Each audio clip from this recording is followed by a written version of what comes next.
Welcome to Bible over Brews, deep thoughts ferment over time and text. I'm coming at you, Aaron Crew Juice Viverka, and I've got Keith. I'm just rolling along the Oregon Trail, hoping I don't die of dysentery. And I've got Gumby. I'm going to rebrand settlerlism. Nice. And we're going to be enjoying a very fine beverage that Keith brought in. We'll get to the story in a second. It's going to be a big one. Keith already kind of let the cat out of the bag, and we'll come back to that. But first, we're going to enjoy this Slivovitz, or Slivovitz. Yeah. I have no idea. I have some already. It was just in my suitcase. It's actually let's see, Slivovitz has been made in Vysosis, I think I pronounced that correctly, from premium plum mash since the 19th century, honoring the Czech traditions. Master distillers blend traditional methods with modern technology to maintain the spirit's high quality and unique character. The three-stage distillation with pits in the mash delivers purity, smoothness, and a tannin-rich flavor. Guys, cheers. Cheers. Cheers. The plums hit you right in the face. Oh, Did that you say this was just in your smell. suitcase? So, okay, might as well. That's While when we're you tasting that's this when thing. you know Whoa, you're that's not strong, Ooh. by the way. That smell. Yeah, this showed. I was at a business trip in Poland, and the night before that we're gonna leave in the morning, we're all we're all pretty in good spirits at that point, coming out of the after party from the conference. And my one coworker, I don't understand. I still don't quite know why, but he said he bought a bunch of alcohol and couldn't take it home. And we were already pretty drunk.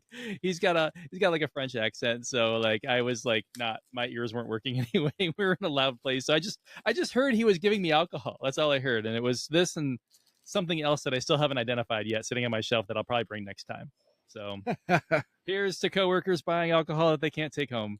That is brilliant. I was going to say, that's when you know you're an alcoholic. When you just Right. find alcohol in your luggage. I don't even know when that trip was. And knowing me, they were just like, of course I'm offloading it to Keith. Where else would it go? I mean, the fragrance on this is unique, and you can smell the plum. I mean, Yeah. the plum is right there. You're right. It punches you in the face, but in a good way. This is a punch you invite. There's so much in each little sip. I can just stick my tongue on it. Man, And you just feel that like a little burn. It's not a bad burn, it's a nice burn. And no, it's got legs. If you it's so good. give it a little, yeah, Come on, baby. you give it a little swing, and look at that. It actually has some legs on it, which is nice. So it's thick. This is a thick spirit right here. This spirit has a shelf on it. Does not have a viscosity remotely resembling water. And the flavor is quite unique. I don't even know what to call that. It's that little spiky. How some drinks they kind of go up your nose. Yeah. The first couple sips. I'm 6 sips in, it's still going up my nose. Yeah, it's Yeah. thick. It's definitely it's got body. This definitely has Sure. body. No color to it. It's crystal clear. Yeah. Looks as clear as a diamond, honestly. But man, Didn't it say 50% alcohol? It is 50%. it did. That is rich. You can taste the plum for sure. The plum is beating right through it. But man, that's good. It's a little bit sweet. Yeah. That's I like nice. it a lot. Yeah, that's good. But I don't like it so much that I gulp it. Well, I mean, I like it, but I can't physically gulp it because I would die. I was gonna say I don't think you can. I'm already Yeah. slurring my speech a little bit. I think I have to sleep over. So true story. I am mostly Czech, so this is my tradition. It We comes blame you for tonight. a Vaverka. And what a tradition it is. Vaverka is Czech for squirrel. Oh. Yeah. I seemed a little squirrely. It's actually, believe it or not, it's actually kind of a phrase. So not only is it a name, it's also a phrase in the Czech Republic. It actually relates to children that are redheaded acting squirrely. Oh, Yeah. There you go. Man, we do not it have. just looks good on camera. Oh, you know what? Hold on. I'm going to adjust that camera real quick. Put a little scarf on that, you know. That's better.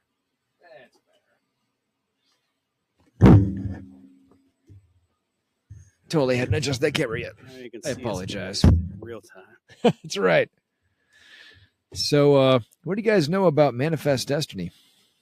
We expand or we die. You remember that from Night at the Museum? I don't think I've seen is that it the movie. Roman How did I soldier? not do that? I think it is. Oh, And it's a good movie.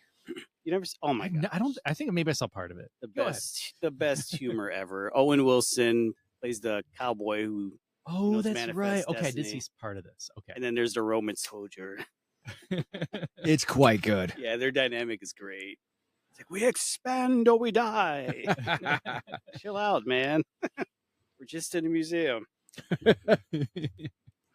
I love how much Owen Wilson keeps talking to him about the whole thing. And at first, they're kind of like, oppositional to each other, and they become best friends. Yeah. Don't manhandle me. I don't like that. Robin Williams is a great role in that. I could watch those movies over and over. Yeah. That is So quite good. the cast. Yeah, Ben Stiller. It was hilarious. Fantastic. Yeah, absolutely fantastic. Gosh, now that I'm thinking about the Oregon Trail, like, we all just like went to the computer lab during grade school, and there was this like artifact of like manifest, and like if you look up who like made the Oregon Trail, like they're not concerned about this at all, but like they're not like making a piece of propaganda. But you think about it, it's just like this kind of like normal thing that you like all these people would just go and like take a bunch of land. And it was just like our fodder for like computer games. Like this was just a thing. But it was really like actually wrapped up in this whole layer of like, this isn't just what we did. This is like our birthright. It was a thing. It's true. No matter where where did you play that game? What part? You were in Ohio? Oh yeah. I grew up here. You were in Ohio. Did you play that game too? Oh, yeah. Yeah. It was it's available on most computers. On Macintosh. I remember Yeah. mine being on a Macintosh. Seeing that for the first Yeah, I played most of the Mac version in the computer lab, but it started on the Apple too. It was just like, I don't know if it was Apple. It might have been older than that. Wait, but wasn't there a Monogram? version on Commodore 64? Oh yeah, there was a version on everything. Yeah, because I think we had that. But So I remember that feeling of like, man, why are we being forced to play this boring game? Like, it's just boring. well, you had to play it, or else you could die of dysentery. Right.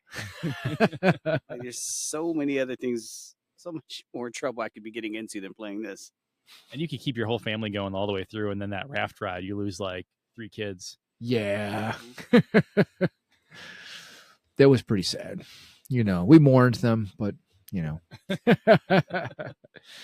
So obviously you're somewhat familiar. So I do have an opening for us. Welcome to this special presentation, which is what this is. What's that? For Are you putting on a Gumby is speaking in cigar. let me slide one forward. speak it fluently? There we go. I love that picture. Ooh, I fancy. remember it. Yep. Oh, Yes. All right, so for anybody Yep. listening, this is a picture of John Gass' American Progress from 1872, which has a female angel-looking figure floating above the Conestoga wagons. It looks like they're going to Oregon, possibly. It does. Bringing light from the east to the darkness of the west. Mhm. And the darkness of the west also happens to have like Native Americans and horses on it, of course, because they're the people we're trying to enlight by gunfire, I guess. Yeah, Right. it does help. I remember thinking, I'm like, wow, should I be attracted to the angel or what? What's going on? It's not wearing anything under that. Is this painting supposed to make me feel horny, or is this supposed to make me feel patriotic? I can't tell. Maybe I'm it's a little bit of both. Right, So confused. it's a fine line. Well, One of the most consequential and morally troubling ideologies in American history was this time period.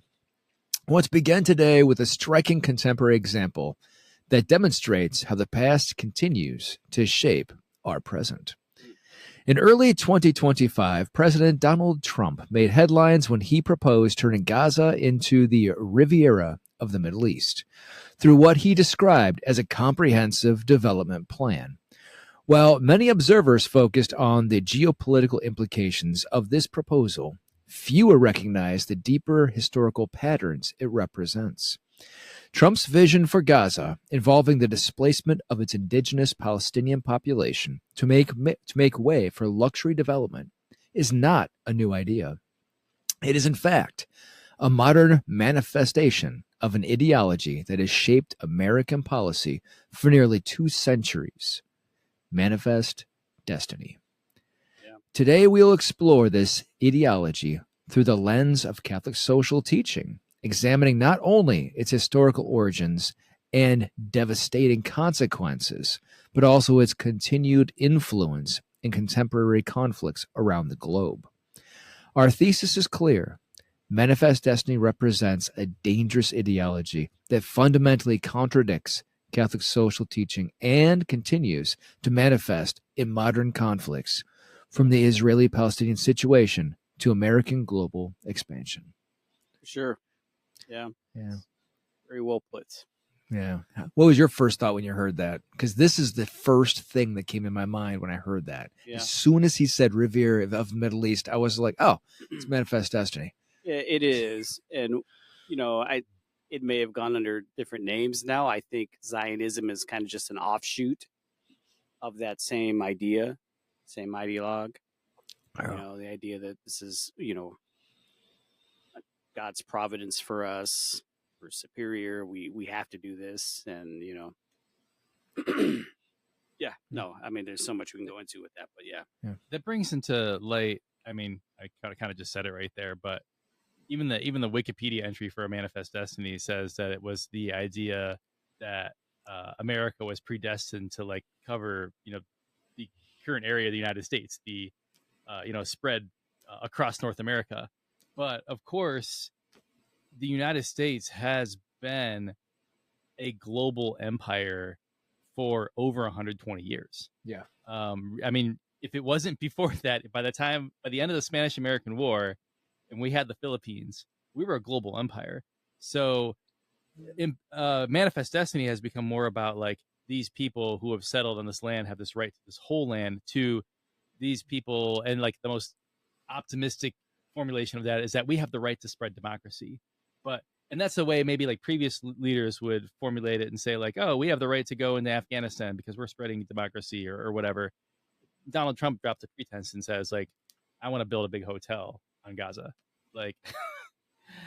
So I forget where else I was going with that, except that it's just there's this, it's long extended just past land.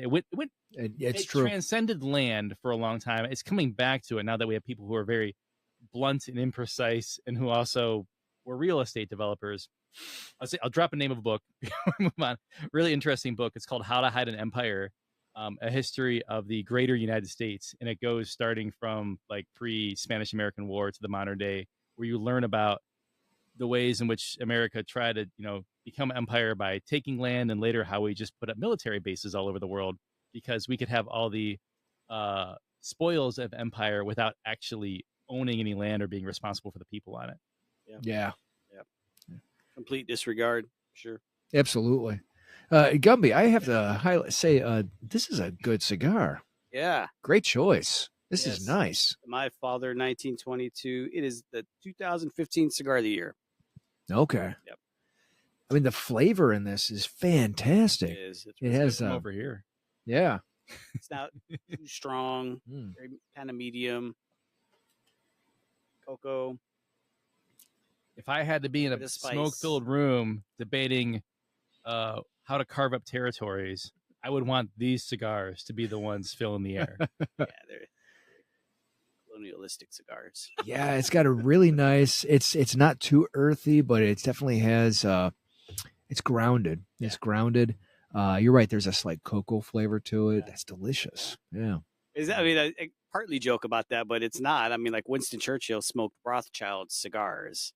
You know what I mean? So, oh yeah, I that's mean, why it's called a Rothschild. gosh, if you're going in a smoke filled room to whether it's like figuring out who's going to be running for your party for president, figuring out how to carve up Gaza Strip, any horrible things you're going to do as a leader of a polity, you need to have a cigar, and it needs to have a good cigar. If you're just bringing a cigarette in there, you have no business. Yeah. You're right though, but the implications. I mean, a quick funny story side note. We'll get right back to that. I'm at a cigar shop.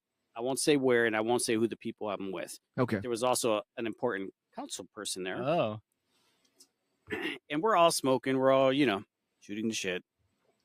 And then politics comes up, and he's running again. He's trying to get votes, so he wanted to be around businesses and frequents the local businesses and cigar shops, whatever. And then this comment came out. He's like, I can talk about this with you guys because we're all Republicans here. That was literally what he said. Wow. And I can tell you, I know like a lot of my friends who were there who are not, who are like, some are middle of the road like I am, some who are just not, and some were.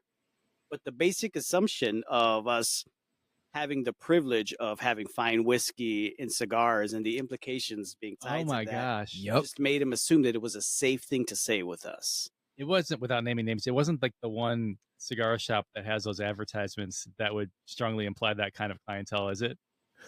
Which cigar shop? You ever heard the only one that puts advertisements on the radio around here?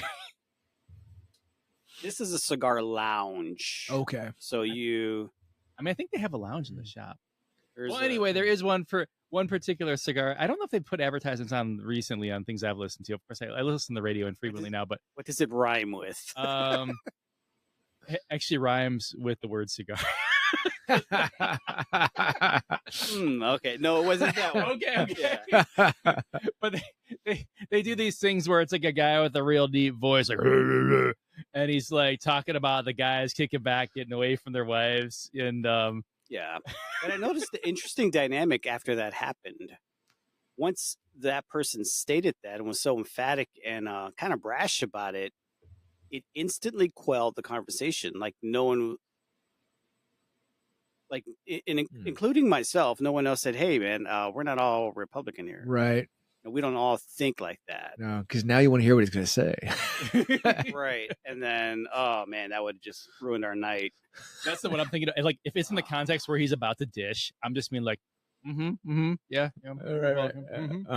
Like, we didn't want to talk politics tonight, but there you go. But them Guardians. Go ahead, say something. But you're right in regards to Gaza and what's going on over there. It's the same thing. Yeah. It really is the same thing. Before we progress to that, maybe we should educate everybody on historical definition, origins of what this is. Okay. I like it. Yeah. All right. So, to understand the moral implication of manifest destiny, we must first examine its historical origins and ideological foundations. The term manifest destiny was coined by journalist John L. Sullivan in 1845, appearing first in an editorial published in the Democratic Review. O'Sullivan wrote of, quote, the fulfillment of our manifest destiny to overspread the continent allotted by Providence for the free development of our yearly multiplying millions, close quote. This seemingly innocuous phrase masked a complex and deeply troubling ideology that would justify some of the most devastating policies in American history.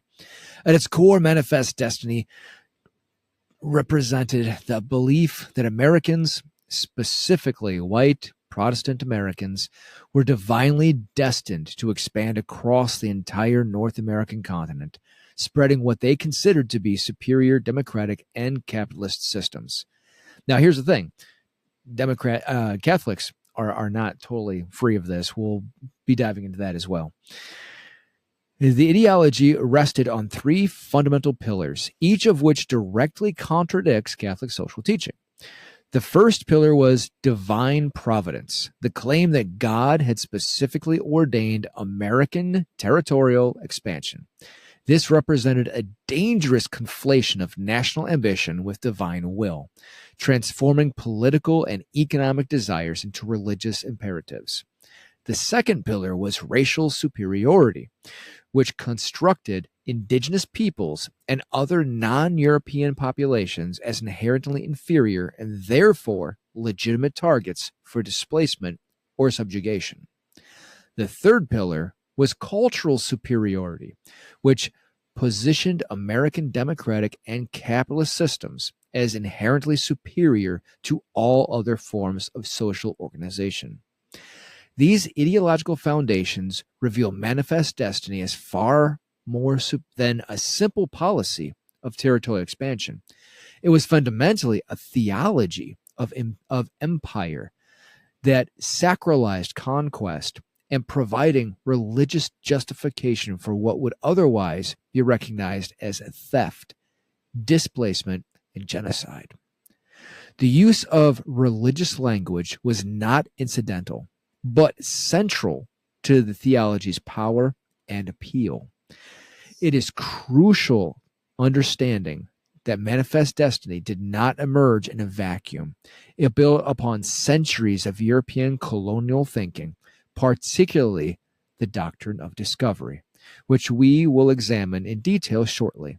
The theology also reflected the specific circumstances of 19th century America, including rapid population growth, economic expansion, and the need to justify territorial acquisitions that were often obtained through questionable means. Yeah, for sure. I can fully agree with that. I was thinking like you need something ideologically very strong, very, appeals to the heart of religious people in the deepest way possible in order to justify genocide, because it's the only counterweight to really, I can go to sleep at night, even though I just killed 20 natives or 20 indigenous people. It's because they're less than. Right. As you read John O'Sullivan's quote, I couldn't help but translate it to, "Our white women are so fertile, we can't help but take your territory. God demands it." Yeah. Oh, my Lord. Keith, what on earth is going through your head right now? I mean, yeah, you if you pulled the rug out underneath someone, the rug of genocide out from someone, and you needed to have just as strong ideological belief to replace it. Yeah. And we see the opposite today in like great replacement theory type stuff, where because we have expanded, to the outer reaches of, the United States, North America, and there isn't necessarily land directly for the country to take. It's like, oh, you can't have people of other colors here because the white people will be displaced. We will no longer be in the majority. And then it becomes like a focus on like, well, you can't have minorities here, and like all white women need to get married and have lots of babies, which then fuels incel culture because you have a group of men who can't get laid, who are like, women need to marry me so we have lots of babies. Yeah. And it's a tree of it gets weird too, because there was wasn't it Nick Fuentes who said that he's still a professed virgin, right? Oh, I actually don't know that particular detail. And then there was a really weird statement that came out of him. I think it was him. I could be wrong, but it's his group. Either way, it's his group. Where he went on record as like, well, being a virgin's better. I mean, banging a chick is almost as bad as being gay. Like, he literally said that. Is it gay to have sex with your wife? He actually said it was. In fact, at one point, he said it's even more gay.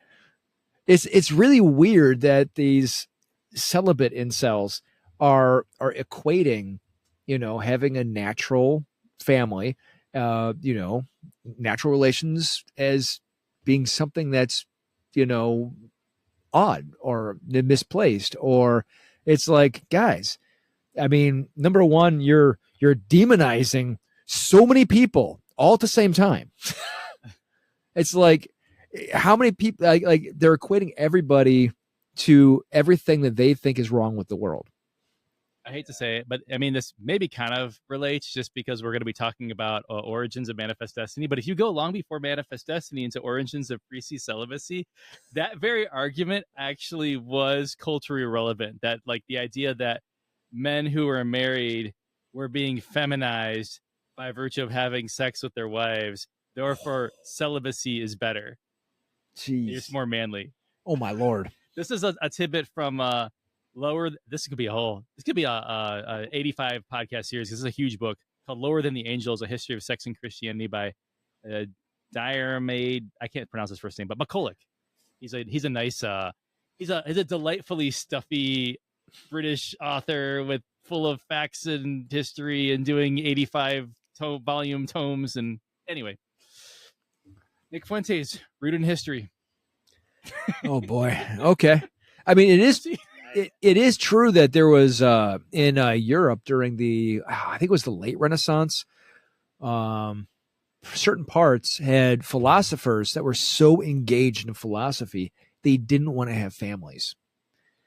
Like they were celibate, and they loved being celibate so they could engage in philosophy all day long.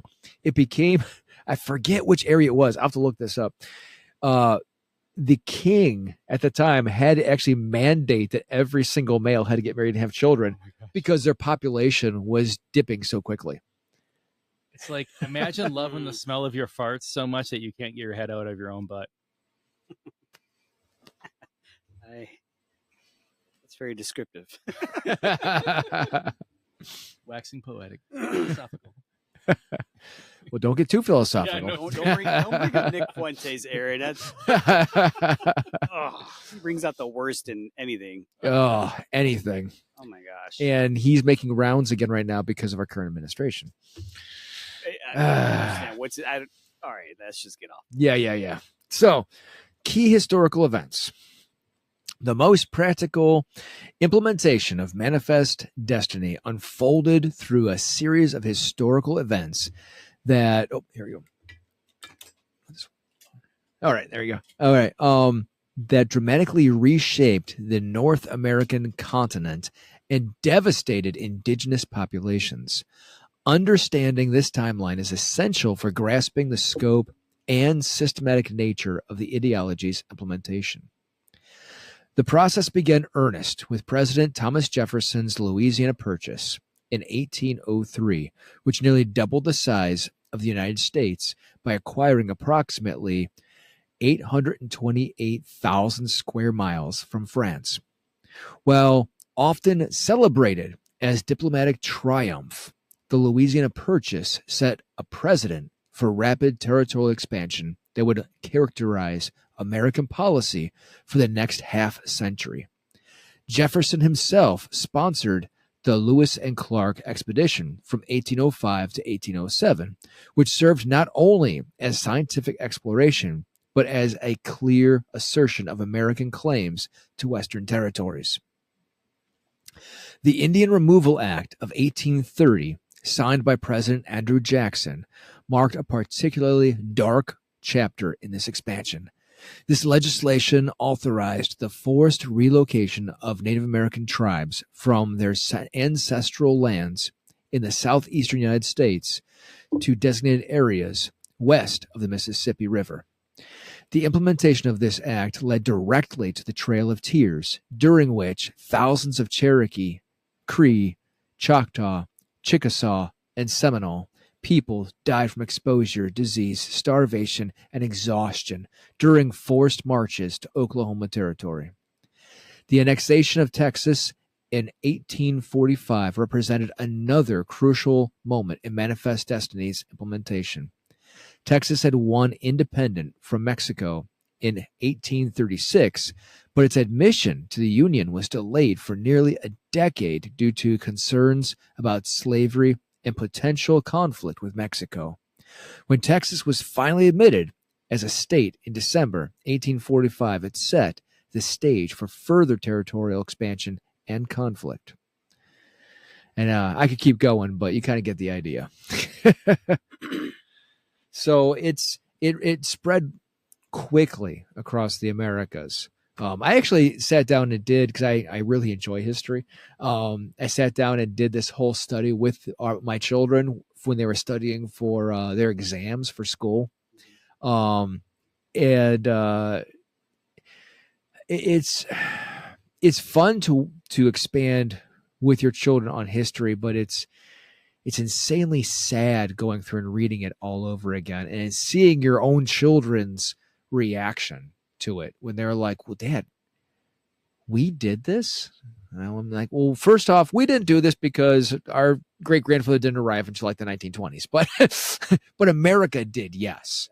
And it is it's something that we need to learn from so that we never do this again, which unfortunately, it really undercuts the argument that our founding fathers would be wholly aghast at what our government is doing today, because the Indian Removal Act was like one generation removed from the freaking Declaration of Independence or the Constitution. Such a great point. I mean, it's still, you still have your elite privileged people. Yeah. They would, hey, wow, you guys took it to a whole other level we didn't think we ever could. Exactly. That's how I think they would view it. Yeah. You guys ever go to the Boston Mills area where you can go hiking, a lot of running? Yeah. There's a place over there. You can go in, you can just tour the inside. It's like a log cabin type thing. Is it by Helltown? I think so. Yeah. And they have a lot of information about the local native tribes that used to exist around this area. Oh, nice. And we were reading through some of it, and it was like, oh my gosh. Some of the stuff that seemed really recent in terms of our discrimination against the Native Americans is just unbelievable. It's insane, it's right? not that far gone. No, it's not at all. And then as soon as that quote unquote ended, then we had civil rights, right? Yeah. It's just remarkable. And I just remember reading it, looking through it with Jen, and we were like, you walk away feeling like, wow, that's why the propaganda is so thick. Yeah. About proud to be an American and all of that. It's like, it has to be, because if it's not, then people grow a conscience. It's a house of cards. Yeah. Yeah. And when they do grow a conscience, you have to invent new propaganda. Yeah. Exactly. When you're mentioning a local landmark and you're mentioning Native American history, I can't help but thinking of the former name of our baseball team, the Cleveland Indians. And we don't have a lot of evidence about why they were named the Cleveland Indians. Later on, there was a story that went about that they were named in honor of a Cleveland Spiders player who was a team prior to the Indians, named Louis Sockalexis, who was a Native American and played for like 2 years, basically. That seems to be hagiography, because there's no reason to really like suspect around then that people would be like, oh my gosh, Louis Sockalexis, he had a really great half of 1898. It was amazing. No, the best evidence is that we named them the Indians to copy off of the success of the Boston Braves, and because it was popular to invoke Native American names, like it was a way of evoking savagery. So basically, it was like utilizing a stereotype, a racist stereotype, and that it spread from team to team. And we see to this day, there's not, it wasn't just the Cleveland Indians. It wasn't just the Boston Braves. Yeah. There are high school, college, professional teams to a lesser extent now named like that all over the United States. Right. Yes, there is. A lot of it comes right from that era. For sure. So another wave of racism. And having such a cavalier attitude about it. Yeah. Absolutely. It's funny you brought up the Philippines. Well, hold on. Before we leave the Indians, I got two things. All right. So the Indians, I've always wondered have you ever walked the graveyard that's next to the stadium? I haven't walked inside of it, but like alongside of it. So what's his name talked about what you're going to say? Yeah. We had him on for our episode. Yeah. William Crashy. Yes. Explain that. Yeah. So I have a habit of walking through graveyards. I really, really enjoy it. I got to get you out more here. My kids and I really do it. So we of course have read we did the audio book. When we travel, we sometimes play the audio book, the graveyard book. It's a really fun book by Neil Gaiman. If you ever get a chance to sit down, either read it or listen to it, the graveyard book is just insanely cool. It's a really good book. It's all about a kid who is, and this is no spoiler because this happens at the very first chapter. He's a little toddler, and his whole family is murdered by an assassin.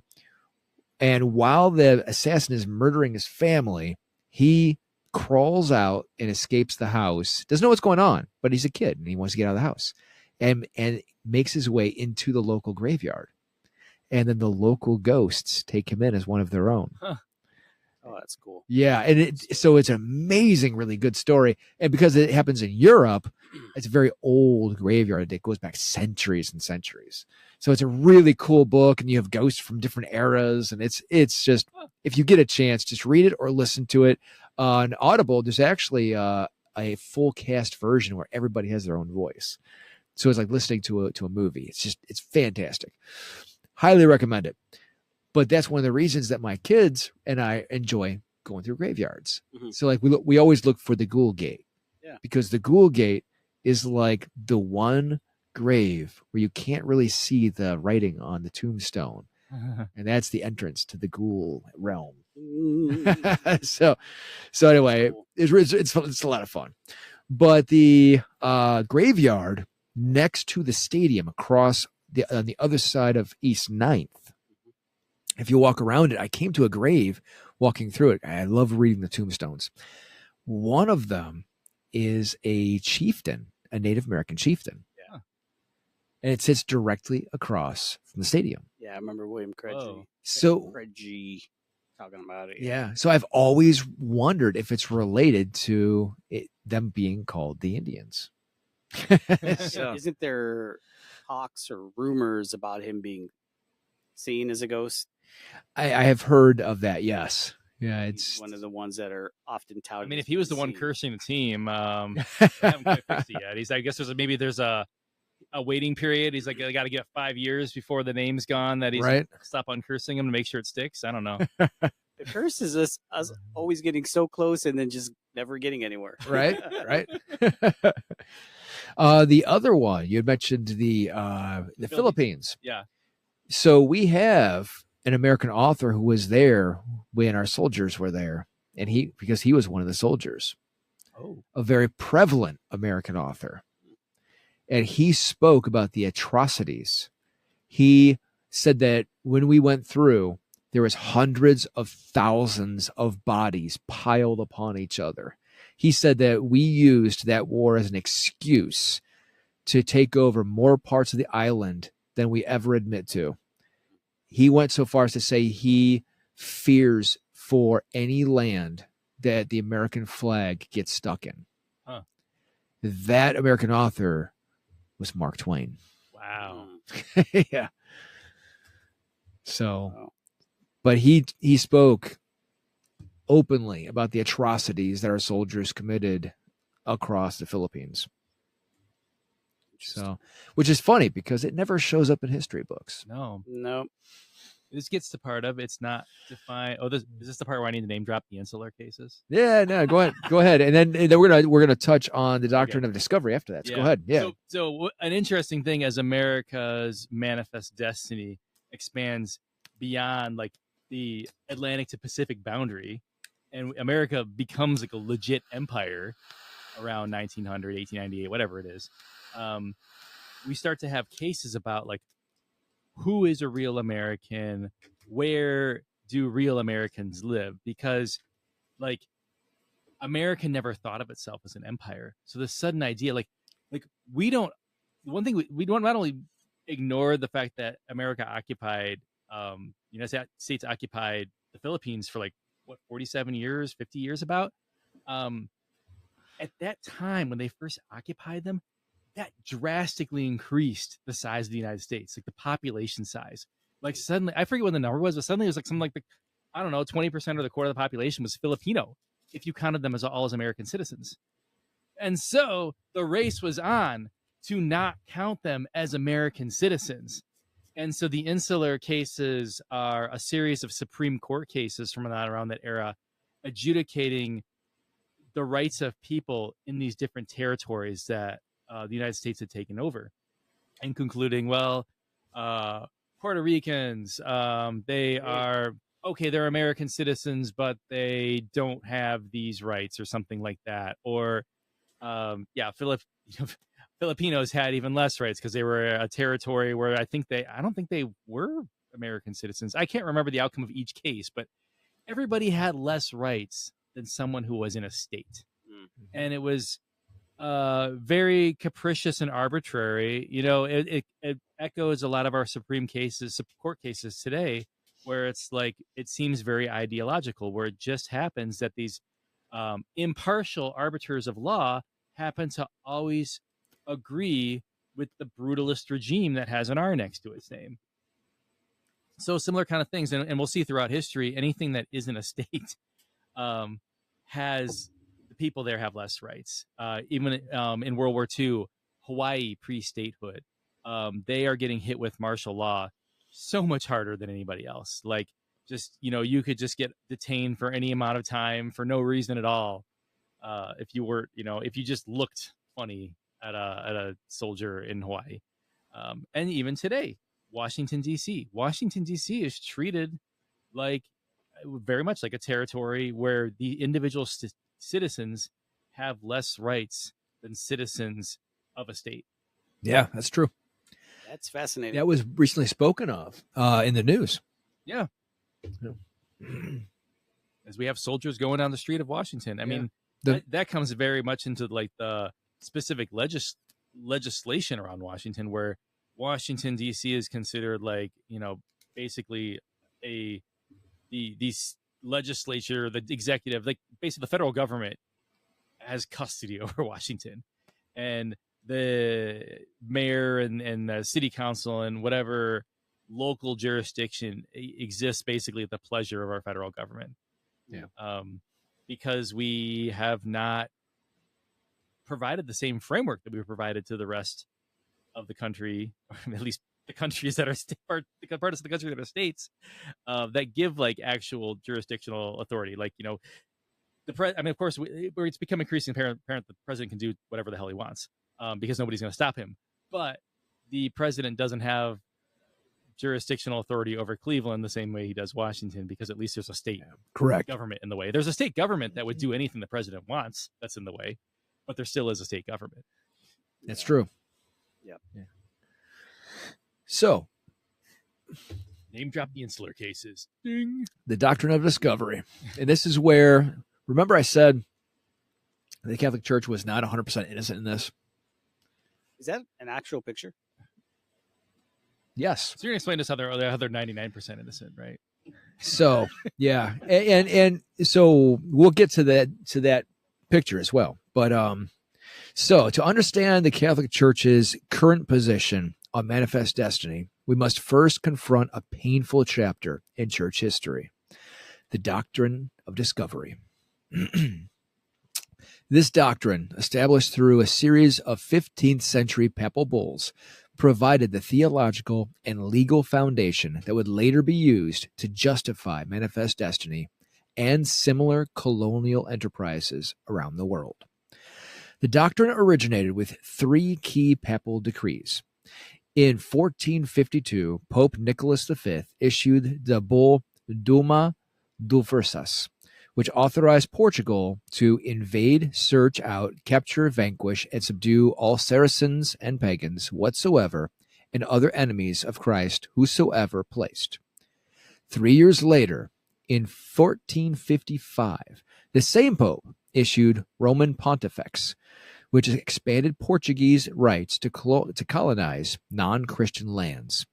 Finally, in 1493, Pope Alexander VI issued Inter Caetera, which divided the non-Christian world between Spain and Portugal, giving these Catholic monarchies the right to claim and colonize any lands not already under Christian rule.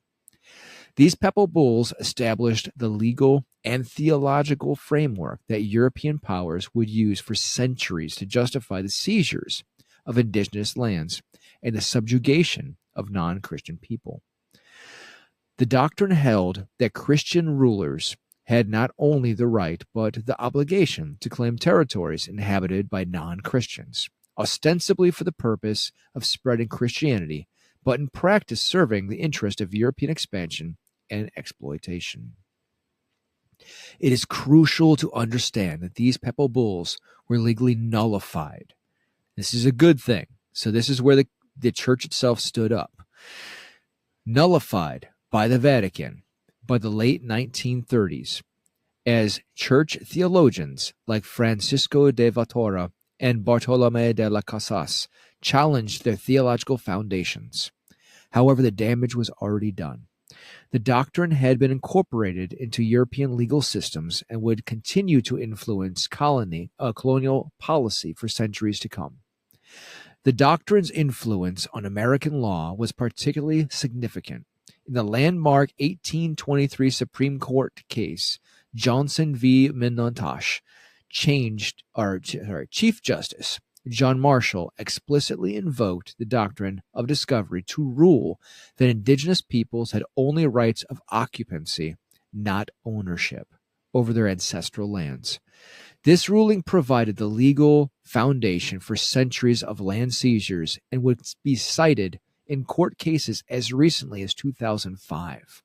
That's such legal BS. Occupancy versus ownership. Uh-huh. Sorry, I had to burst out. Uh-huh. Like, holy crap. Like, talk about splitting the hair just to get your desired outcome. I know. It's terrible. But again, and here's why I love Pope Francis. The church's recognition of this historical error. Now remember, it was first nullified in the 1930s, right? Okay. The doctrine's influence was nullified, but the church's recognition of this historical error reached a crucial milestone on March 30th, 2023, when the Vatican, under Pope Francis, issued a formal statement repudiating the doctrine of discovery. This statement declared that, quote, the Catholic Church, therefore repudiates those concepts that fail to recognize the inherent human rights of indigenous peoples, including what has become known as the legal and political doctrine of discovery, close quote. This repudiation represents more than a historical correction. It constitutes a fundamental rejection of the theological framework that justified manifest destiny. By acknowledging that doctrine, quote, failed to recognize the inherent human rights of indigenous peoples, close quote, the church has provided Catholics with clear guidance for evaluating both historical and contemporary policies that echo manifest destiny's logic. So right there, again, this is one of the reasons I love Pope Francis was his absolute voice on protecting indigenous peoples and making sure that everybody understood they were just as justified, just as sovereign as anybody else. I mean, for me, the acknowledgement alone is huge. I mean, that acknowledgement is just thank you. Yeah. And that's where that picture came from, by the way. He was recognized by American indigenous peoples for helping to make sure that they were fully established.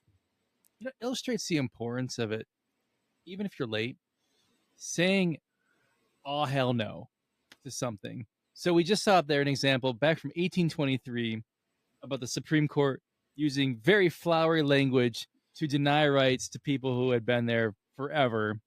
A few minutes before that, we were talking about the late 19th century, where the Supreme Court was parsing who's a citizen and who's not, just so we could say that people in the Philippines didn't have rights. We've even seen in the last 6 months the Supreme Court say things like, oh, if you are kidnapped by ICE, you and a bunch of other people are kidnapped by ICE, you have to bring your lawsuits individually. You can't have a class action lawsuit.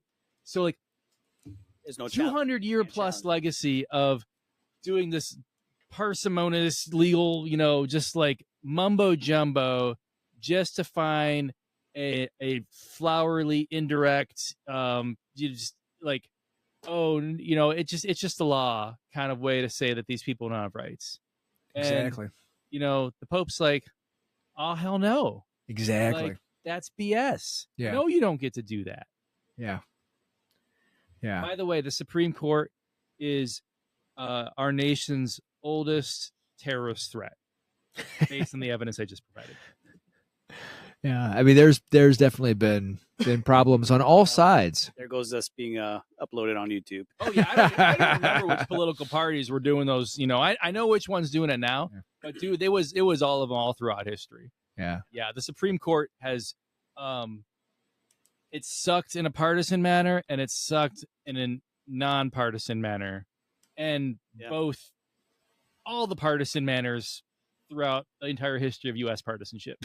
This is one of the reasons I always thank Spotify for them allowing us freedom of our speech, because Spotify, where we always put our episodes on Spotify first, because Spotify has never done anything to stop us from our freedom of speech. And it's fantastic. They allow us a full breadth, which is amazing. Clarence Thomas, if you're listening, I have not nice things to say about you. Spotify says I can say it. That's right. That's fascinating. Yeah, the discovery thing. Yeah. And it was a very short period of time. It was a very, very short period of time. Only what was that? A couple decades. What was it? 2 decades, 3 decades, something like that. Couple decades, but it's bad. And it was enough to allow bad stuff to creep in. On the Protestant side, specifically with like evangelicals, man, that doctrine runs so deep. Still, the idea of exceptionalism with America being tied to their quote unquote faith. Yeah, it's so deep. Yeah. Well, we are the best. I mean, I was literally just talking to someone yesterday. I won't say any names or anything like that. But it was like, oh, America is that. We do have the right to do that. Why? Because we're America. Why? Yeah.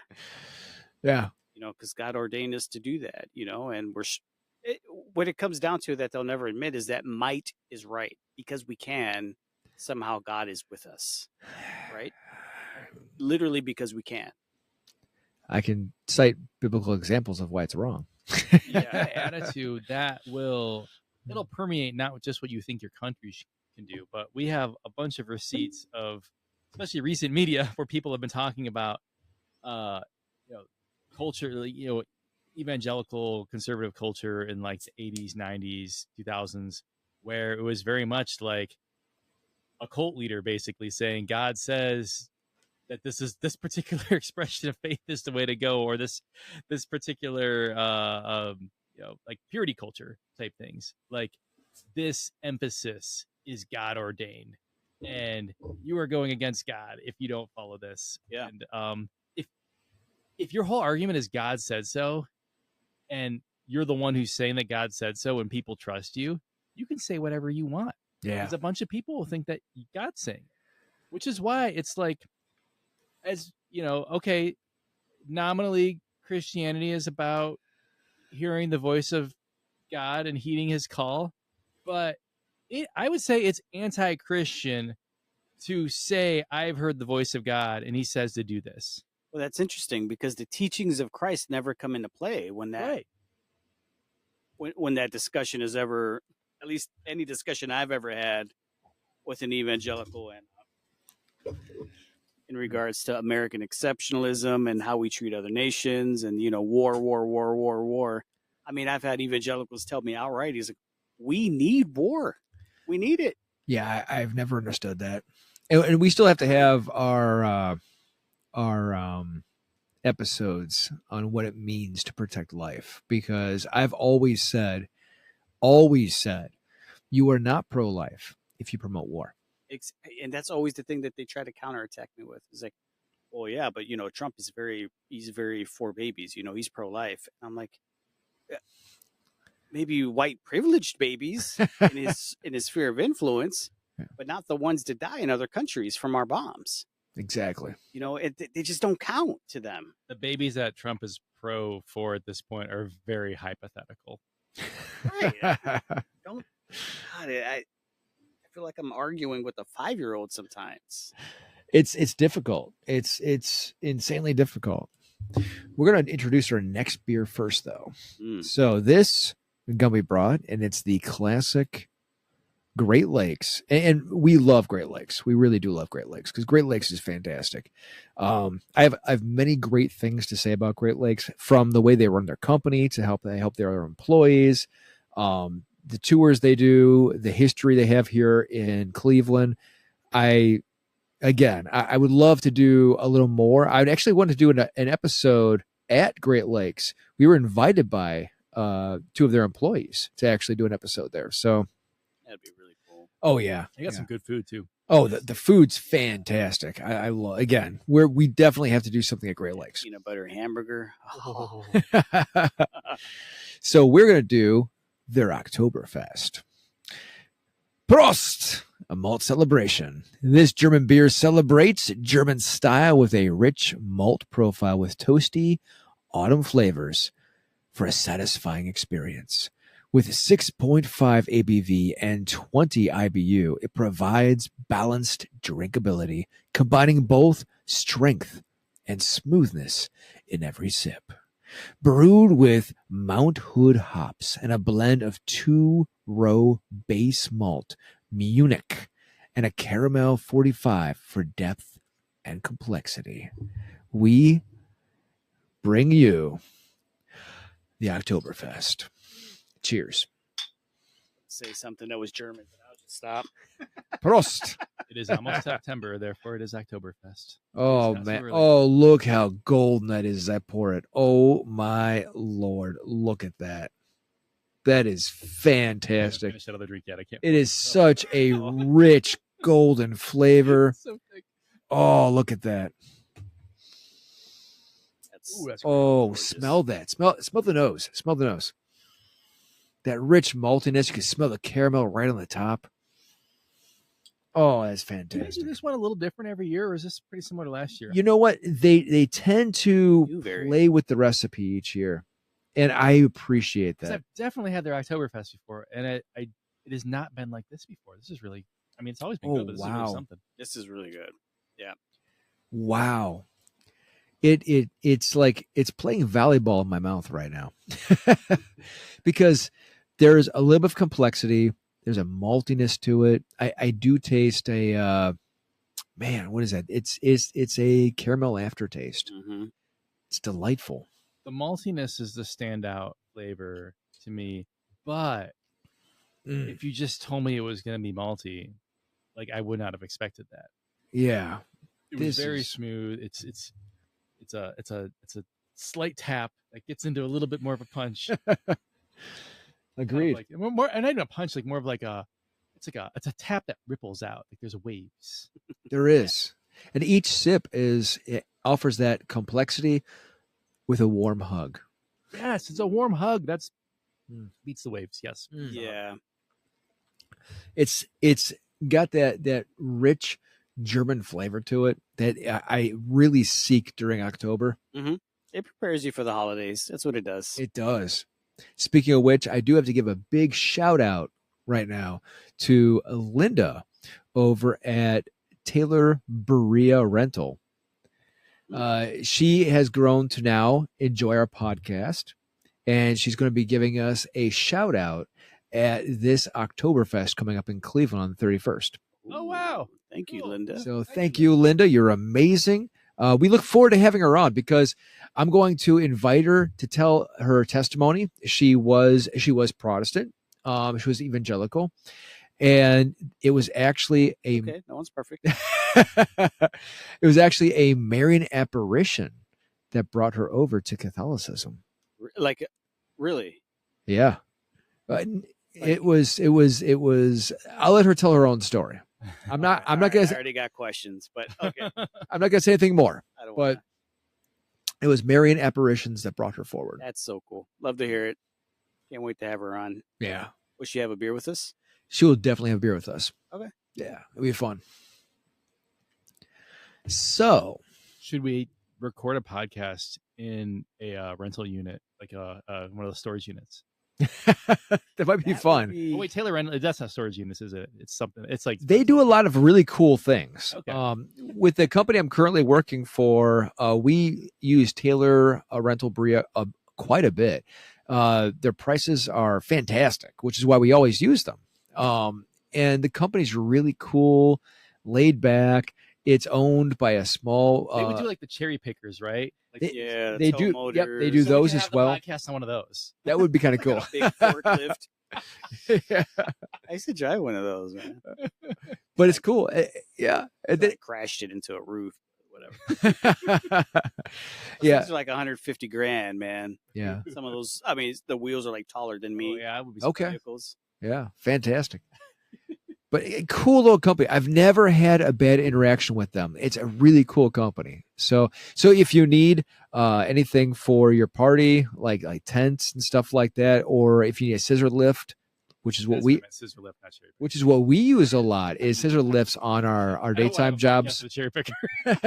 for our We're technicians. going with you, Keith. Like, all right, it's gonna be weird. Yeah, I can highly endorse them because their prices are amazing and their people are just second to none. They're awesome.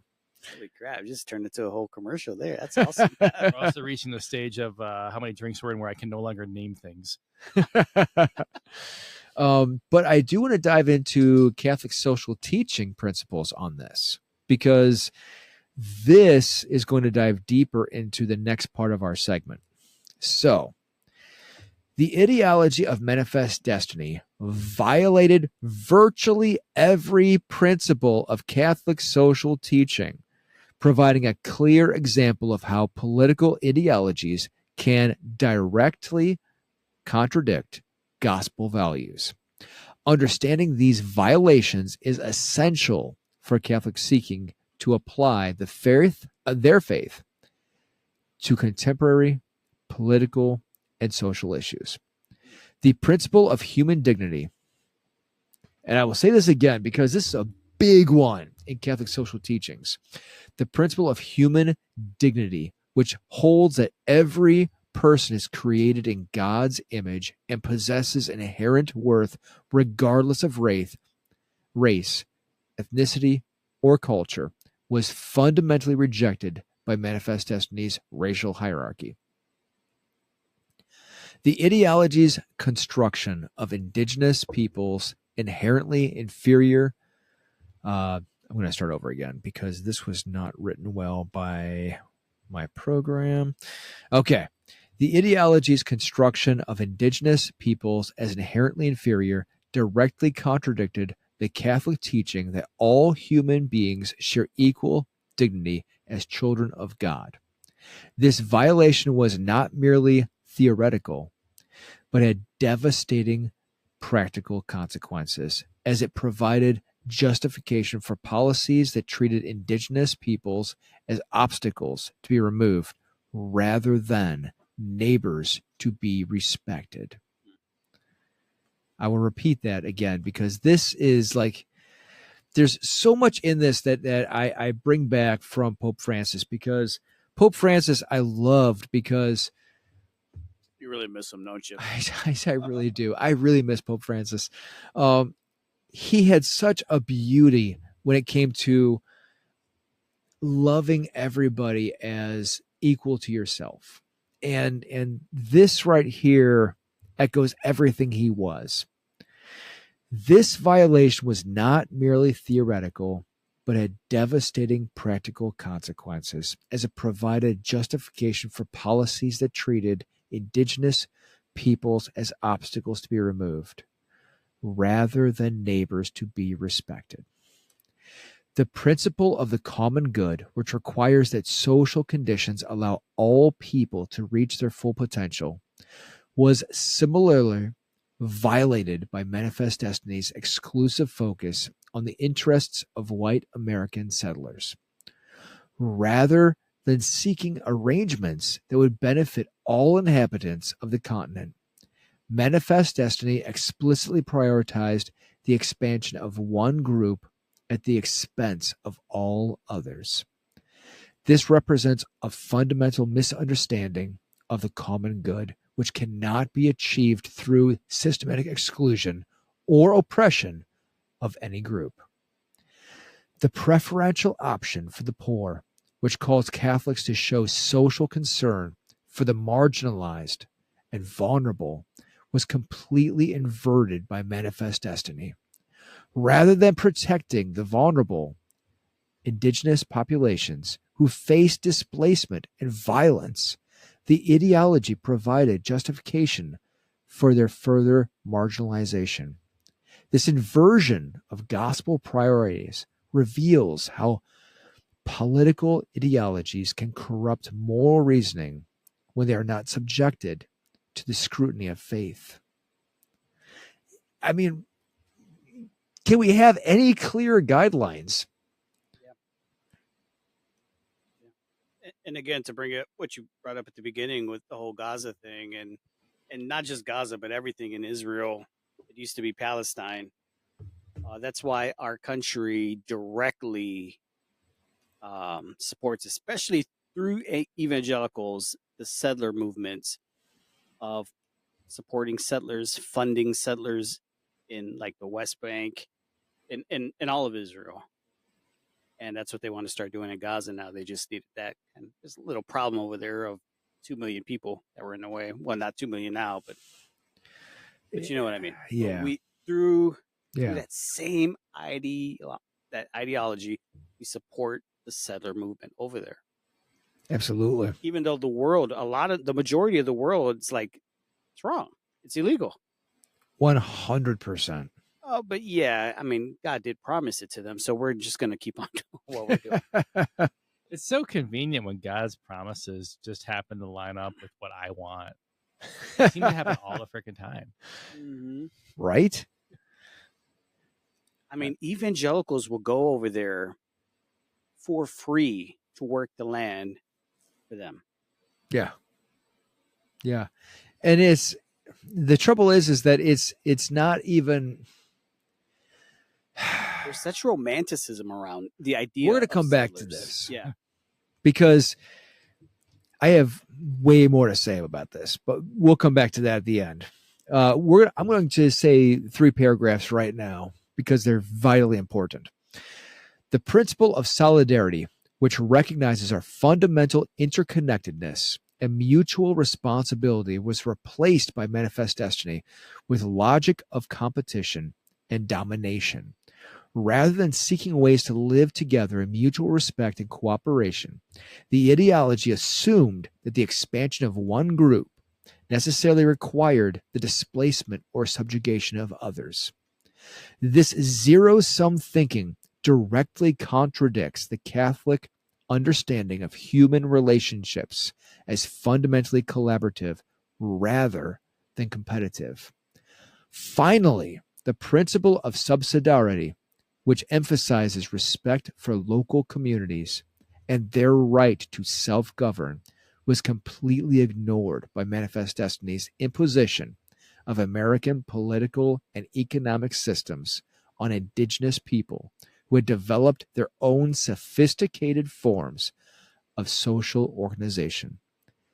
The ideology's assumption that American systems were inherently superior revealed a profound disrespect for the wisdom and autonomy of local communities.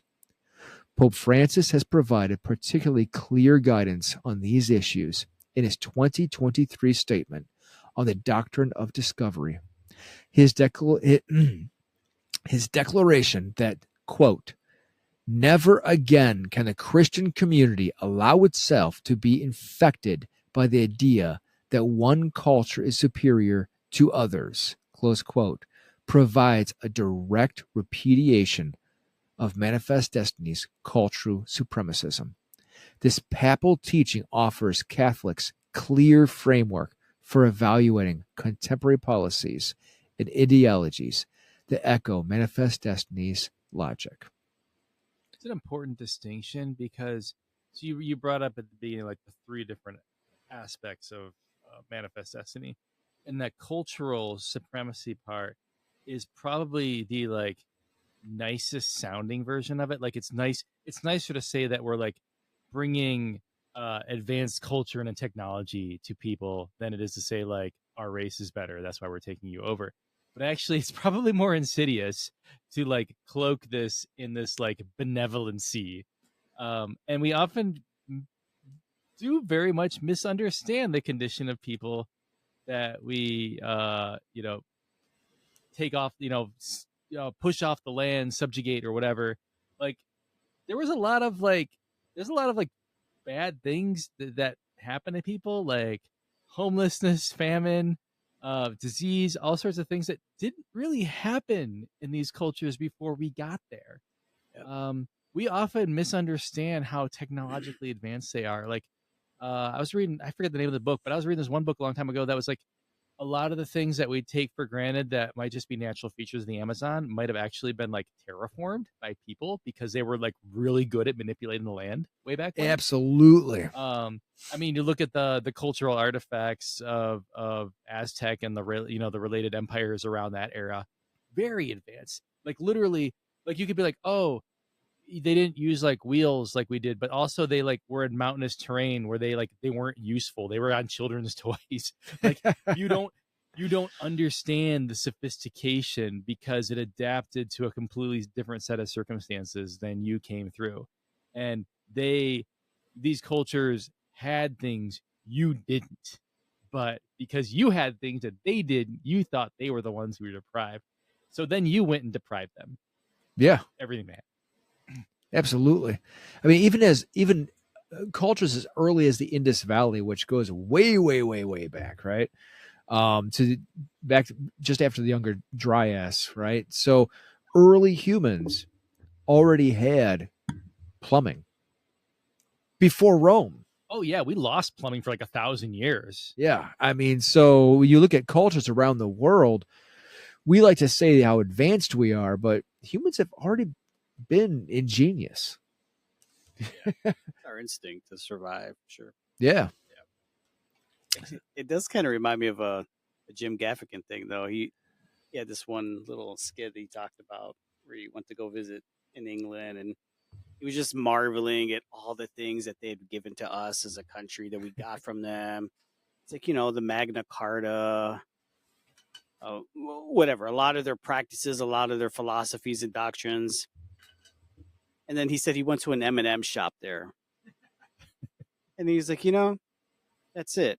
We brought them the M&M store. He's like, now we're even. And just that idea of, man, just we're so exceptional, just because we bring in the Middle East McDonald's or a gas station, BP gas or whatever, that they should be eternally grateful for what that we should allow them to. They should allow us to do whatever we want to do on their land and their resources. You know what's funny is I was just listening to the podcast. I'm trying to remember. I hope I don't get my facts wrong here. The Acquired podcast where they do like 4-hour deep dives on different companies, and they did Mars Milky Way. And what's funny about us bringing them the M&M, that might actually be entirely true. Because the guy who forget his name, was it his last name Mars? I don't remember. But that guy, like, he got ousted from the American company, who was run by his dad. He went to Europe. I think he found the technology for the M&M in Europe, and then brought it back and collaborated with the heir to, well, it would be heir, except he wasn't actually an heir to Hershey's, like the son of the Hershey's guy, to sell the M&M to the U.S. government to be packaged with military rations. So the M&M probably actually came from Europe. Nice. Yeah, well, there you go, Jim. Which probably echoes something in colonial history anyway, where we find something from indigenous American culture, repackage it, and try to sell it back to them. I'm sure there's an example of that. Yeah. Ouch. So we're going to bring this back because now... Oh my gosh, I just realized that relates very much like right-wing health nut culture. like natural treatments or whatever over like actual like vaccines or whatever was probably just taking like some like extract that was, something people used for thousands of years here, forgotten, disparaged, and then brought it back and said like, oh, that's better than vaccines. Yeah. People who don't read history. We're already banned. Might as well bring up vaccines. We have to do like the big like RFK retrospective. Not right now. Shh. All right. Let's bring this back around to where we started. The ideology of manifest destiny did not disappear with the completion of American continental expansion in the 19th century. Instead, it has continued, influenced political movements and policies around the world, providing a template for territorial expansion and population displacement that echoes across different contexts and cultures. Perhaps nowhere is more evident than the ongoing Israel-Palestinian conflict, which demonstrates striking parallels to the patterns established by American manifest destiny. The parallels begin with the ideological foundation that justified territorial expansion and population displacement. Just as manifest destiny claimed divine providence for American expansion, Zionist ideology has often invoked religious texts and divine promises to justify territorial claims to Palestine. The concept of the promised land functions similarly to the American belief in a continent allotted by providence, providing religious justification for what would otherwise be recognized as territorial conquest. The construction of indigenous populations as obstacles to be removed, rather than neighbors to be respected, represents another crucial parallel. Just as manifest destiny portrayed Native Americans as impediments to American progress and civilization, contemporary Israel policy often portrays Palestinians as obstacles to security and development rather than as indigenous people with legitimate claims to their ancestral homeland. This dehumanization serves the same function in both contexts. It makes displacement and violence appear necessary rather than chosen. The settlement movement in the West Bank provides perhaps the clearest parallel to American westward expansion. Like the American pioneers who claimed divine sanction for their movement into indigenous territories, Israeli settlers often invoke religious justification for establishing communities in occupied Palestinian territories. The pattern of settlement expansion, the establishment of facts on the ground, and the gradual displacement of indigenous populations all echo the strategies employed during American westward expansion. The creation of Gaza as a controlled enclave bears striking resemblance to the reservation system established for Native Americans in the 19th century. Both systems involved the concentration of indigenous populations in limited territories under external control with restricted movement and limited access to resources. The justification in both cases involves claims about security and the need to manage difficult populations. But the practical effect is the same: the marginalization and control of indigenous people and their ancestral lands.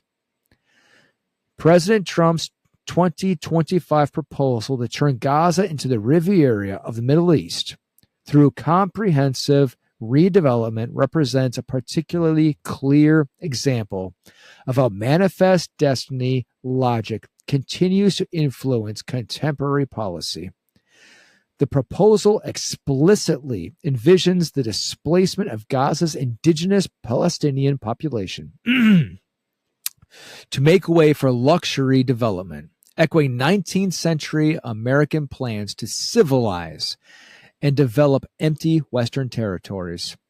The language of development and progress masks the same fundamental logic: the displacement of indigenous people for the benefit of more powerful groups. Yeah. And America can't take all the blame. We should bear the brunt of it right now for sure. But it did come from the British mandate, right, under Balfour, under the Balfour Declaration, right? So it's that same. It's interesting the tie that where this manifest destiny kind of stemmed from, right? Because you know what, we broke free from British control, right? To form our own country, the revolution, right? The spirit of revolution that we have to fight to break free from them, the spirit of revolution came about. Yeah. It was very violent and bloody, right? On the backs of the natives here. So it's a very fine line because we see the same thing happening now. I'm not saying that the British weren't as brutal as we were, because that they absolutely were. Absolutely. But now we're carrying that torch of revolution, Right. quote unquote, and it's just as brutal. But you can follow that line and that lineage all the way back through British colonialism before Manifest Destiny. Yeah. So it's that same spirit of, I don't know, that cry for we expand or we die or freedom or whatever other pejorative terms you want to come up with, take over someone else's land and ignore the indigenous people there. Yeah. And Palestine and Israel modern today is just a part of it. They make no qualms about presenting how far out they want to go for greater Israel, quote unquote. Huge chunk of Egypt, all the way in Jordan. We see attacking Lebanon all the way into Iraq. And when you see what's happened in the last 25 years since 9/11 and all the territories that have been, where we find terrorists. Right. We find terrorists where we need terrorists. It's very ironic because it matches up with what these people view as the next great democracy in the Middle East. It's not, it's Israel is just a little chunk of it. It'll be the heart of it. But they already, they want to control huge chunks of Jordan. And they do right now. So, I mean, unless those people start speaking up and really wanting to take back what's theirs, I just feel like a part of people have just kind of absolved to themselves. They're like, hey, not much we can do against colonial powers.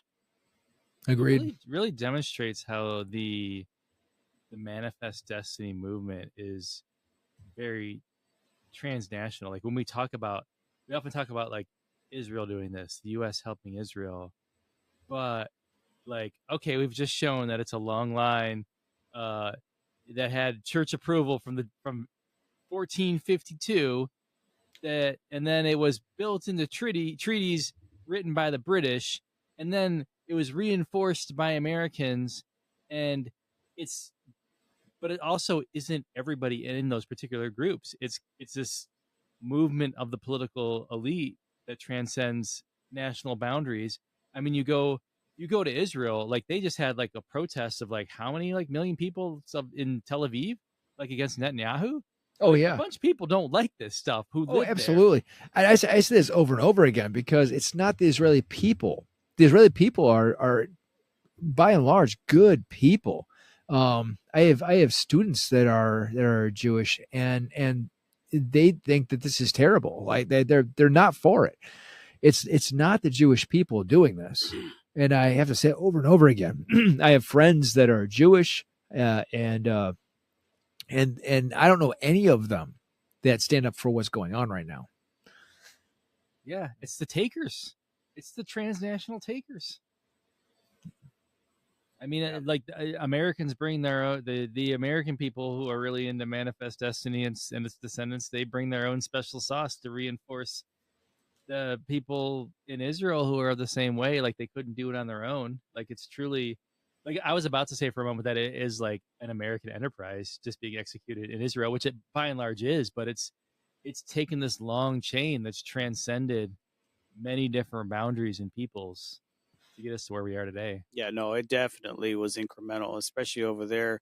They started buying up, especially Zionists, Jewish supremacists, big money people like the Rothschilds started buying up land little by little over time. Once British relinquished the mandate, and it was very strategic around World War I and World War II. So that they were able to drag America into the war by promising them that mandate for ownership. Yeah. And then slowly and little by little, they started buying up land. And then, it just started disappearing after that, Palestinian land. And the other thing I'm noticing, like thinking about those pillars of manifest destiny, they're mixing in insidious ways in the situation. Definitely. So I mean, granted, the algorithm is the algorithm. So once I see one of these, it'll show me 10 of these. But I feel like there's enough, and I feel like the video don't lie. Where you've been seeing these videos where someone's debating either like an Israeli official or someone who is a supporter of the regime against Gaza, and you'll be like, they'll say, the debater will be like, what a bombing innocent children, that's okay, and the person on their side will be like, well, those children aren't so innocent. So it's literally just amalgamation of like this cultural superiority and racial superiority to say like that the culture has tainted the children, and therefore the children are not worthy of life. Like, yeah, that is gross. It's terrible. I mean, I can't it's terrible. think of words that would. In the words of some of the lawmakers over there, I can't remember her name, but she's one of the Jewish lawmakers over there. And in the set, it'll come to me, her name. Yeah, she calls them little snakes. This is the language that they use. Oh, they're going to give birth to little snakes who will be terrorists. Has there been a clearer call to genocide than that? That's right? The language it's being used. But here in America, I mean, I don't like to get caught up in the right or left thing. No, because they use buzzwords. Both sides. And, I remember Biden being interviewed at one of the APEC meetings, and he's like, you don't have to be Jewish to be a Zionist. I'm a Zionist through and through. He's like, and that's just a buzzword for me. It's like it's the continuation of this same principle. Did you hear there was like one congressperson who like acknowledged genocide and then walked it back a day later? Like they're like, oh my God, I can't believe I said that aloud. But I mean, yeah, it's definitely, I wish I could remember the name. I could probably Google it. But I mean, it's rife throughout. It definitely is. I mean, because there are people on the right who are questioning it now, finally, too, to their credit. And I mean, like, we're represented by a Democrat, and she is deeply pro-Israel. She is complicit in this. Yeah. I almost feel to be a part of the political elite in this country, regardless of which side you're on, you just have to be Israel. So I'm going to point something out because I think I have to. There's actually a small group of people in Congress working together right now. And they're both right and left. Mm-hmm. Recently, and there's many places I disagree with her, but recently, Marjorie Taylor Greene created a bill to oppose more funding to Israel because the right-leaning, let's just say, tried to propose that we give them another $500 million. All right. And I will tell you this right now. Here are the only, I'm going to put them on record right now. Here are the only people that oppose this. Now, this bill was to give them, quote unquote, more defenses against anybody who was an enemy to Israel. Okay. Stones. So again, and this is in addition to the billions we already give them. Of course. All right. As the sun rises. So this is $500 million more dollars. I'm going to tell you right now, the only people that stood up against this. 1, Marjorie Taylor Greene. That was 1. 2, Thomas Massey. Yeah. All right. 3, Al Green. Now, I'm going to tell you what they are, too. Going on? Hold on. I'm going to tell you right now. Ready? So, Marjorie Taylor Greene, Republican. Thomas Massey, Republican, who is also secretly very libertarian. I love that. Al Green. What's going on? Democrat. Summer Lee, Democrat. Ilhan Omar, Democrat. Rashida Tlaib, Democrat. Yeah. These were the only people that opposed in all of Congress. These were the only people that opposed. All the American people out there, I'm going to tell you right now, These are the only people that should remain in Congress. Unfortunately, they're only the fringe people within. Speaking of that, guess who just got gerrymandered out of their seat? Uh-oh, who's that? Al Green. Really? Yeah, that Texas gerrymander. Jeez, I wonder how that happened. Nobody knows. Uh-huh. Because they don't want these people, they don't want them there. They do not want these people in position because they oppose military regimes taking over whole territories. Yeah. Well, specifically being, I'll just say, influenced by AIPAC. Yes. And we actually, I would love to do as a religious podcast, I would love to do a whole episode on AIPAC because I think I have all the fodder I need now. I've been doing some research and I think I have all the fodder I need now. Democratic House Whip Catherine Clark of Massachusetts, by the way, was the one, now the highest ranking Democrat who said the G word, but then took it back a day later. Of course. I mean, in a way, maybe that's positive that maybe some people are cracking. Maybe they are feeling a little bit of pressure. Maybe. I do have a conclusion. The moral imperative is clear. Catholics and all Christians must reject all forms of cultural and racial supremacy, whether they appear in a 19th century territorial expansion or a 21st century foreign policy. The Church's teaching demands solidarity with indigenous displaced peoples, recognizing that our faith calls us to stand with the marginalized rather than the powerful. The gospel call to justice and peace requires active engagement with these issues, not passive acceptance of unjust systems.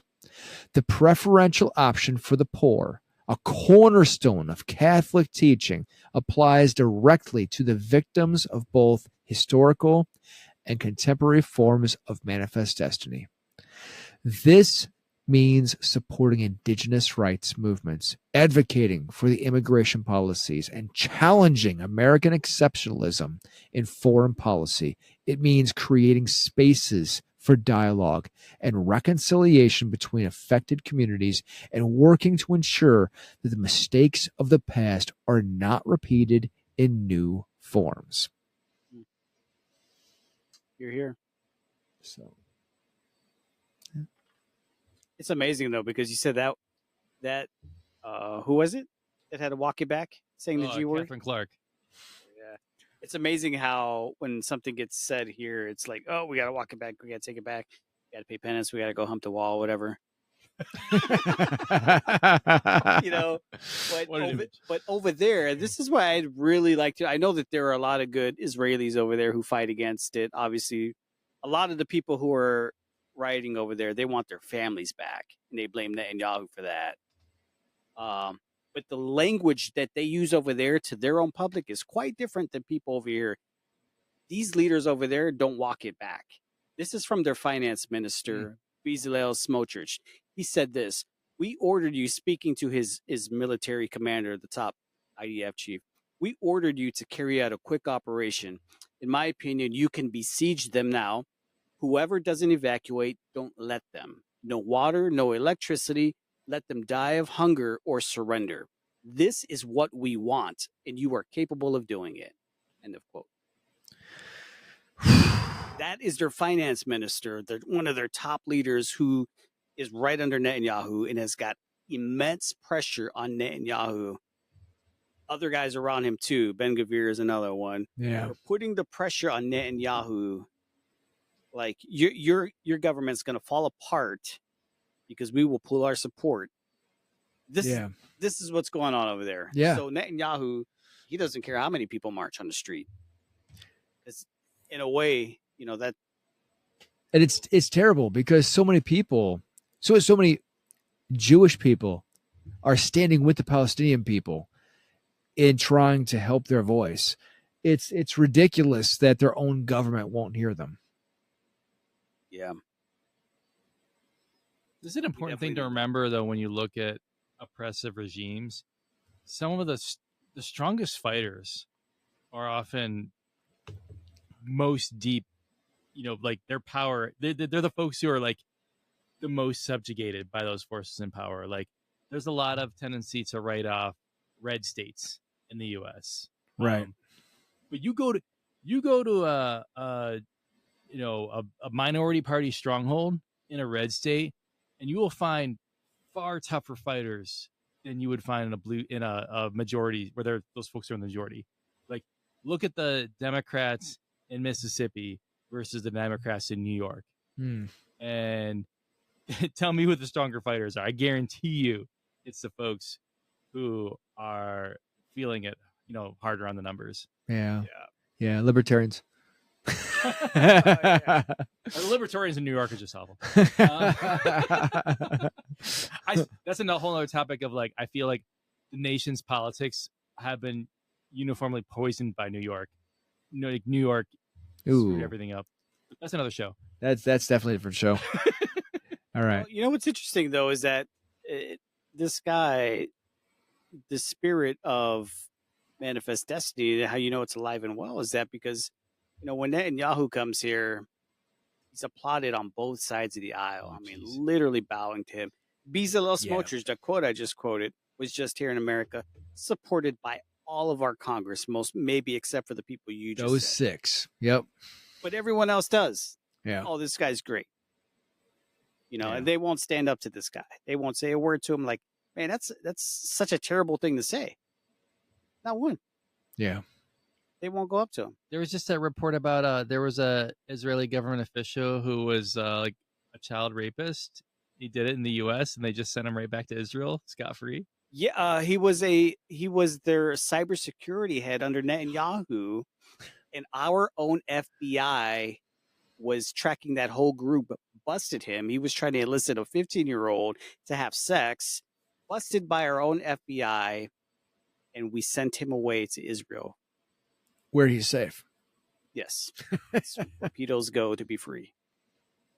A strongly pro-pedo government. Which again, the Jewish people that I know would not vouch for that.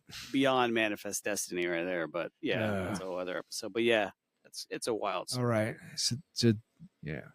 All right, this whole episode was a wild ride, which is gonna leave everybody with a lot of contemplation. Keith, last thoughts. Oh man, yeah, a lot of contemplation indeed. I was thinking, especially as I think maybe it was Pope Francis, this word you're talking about, whereas talking about how Christians should engage, going into other cultures and seeking mutual benefit and not to overrun people. I was just sitting here thinking, I was like, is there any like majority Christian culture who has ever gone to a new place and done that? I cannot think of it. Oh, St. Francis of Assisi. He wasn't like settling a new land, was he? No, but he did embrace the indigenous cultures, though. Okay, fair enough. Yeah, I mean, definitely in colonial times it did not happen. And I'm just like, how revolutionary would it be for a group to do that? And thinking of like, I think there's often this idea that this is just a given among cultures who interact with other cultures. And I don't think that's true. I think it very much has been the West has been terrorizing everybody else for the last 500 plus years. Not saying that they're perfect, but I mean, we have at this point, the Chinese going into Africa and, kind of pitching them on like, aren't you sick of the people who colonized you for the past 500 years? They took your people, put them in slavery, and then they came and took your land, and then they left you with nothing, and then charged you loans, onerous interest rates on those loans for nothing. And like, hey, well, let's build some stuff. Let's build some, factories, roads, infrastructure, stuff like that. And I'm sure, I'm sure they're self-serving in a way, but like, we can't take for granted it's going to go forever that people be like willfully exploited. Like, there will be other people in power who will see that you've exploited people and will say, we can do better. And they might actually do better. Yeah. And that is a threat to the ultimate goal of manifest destiny, which is American Western hegemony. So good luck. Gumby, last thoughts? No, I mean, I'm not going to follow up that. That's a great point. That is nothing taboo over brew, and it was a great conversation tonight. Very well put, Keith. Awesome. I'm going to end with a quote from Pope Francis. Awesome. The church must be a voice for the voiceless, standing in solidarity with those who have been marginalized by historical and contemporary forms of colonialism and imperialism. So please make sure you check us out, BibleOverBrews.com. We're on Facebook. We're on Twitter. We're on Blue Sky. And we'll have a good conversation with you. In fact, we have a nice community over on Facebook. Check us out. Godspeed. Good night. Good night. Peace out. Seriously, we mean peace.